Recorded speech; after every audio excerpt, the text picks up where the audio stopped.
কাল গিয়েছিলাম একটা জায়গায় নগর কীর্তনের ভোগ খেতে, চলো পুরো ভিডিওটা শুরু করা যাক। এই হলো আমার 3 বান্ধবী, হাঁটতে হাঁটতে পৌঁছে গেলাম মন্দিরে, গিয়ে একটু নাচানাচি করে নেওয়ার পর আর আমার এই 2 বান্ধবীকে দেখো বসা নিয়ে তো এরা ঝগড়াই বাঁধিয়ে দিয়েছে।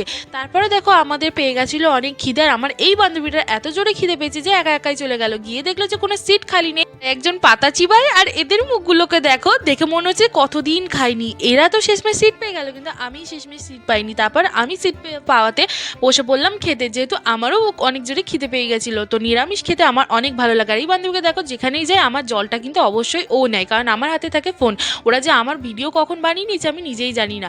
তারপর দেখো খাবার হজম করতে করতে ওরা নাচ করতে করতে আবার বাড়ি চলে এলো। আর এই হাঁসটার নাম কি অবশ্যই কিন্তু কমেন্ট করে জানিও, যেহেতু আমার বাবার কাছে চাবিটা ছিল, আমাদের বাড়িতে ঢুকবো কী করে, তো তালা মারা গেটে। তারপরে দেখো আমাদের পাশের বাড়ি একটা ছাদ থেকে আমাদের ছাদে চলে গেলাম, যেহেতু আমাদের ছাদে কোনো ঘর করা ছিল না, তো অবশ্যই ছাদ থেকে আমাদের বাড়িতে ইজিলি ভাবে চলে আসেছে। তো আজ এইটুকু, ততক্ষণ তোমরা সাবস্ক্রাইব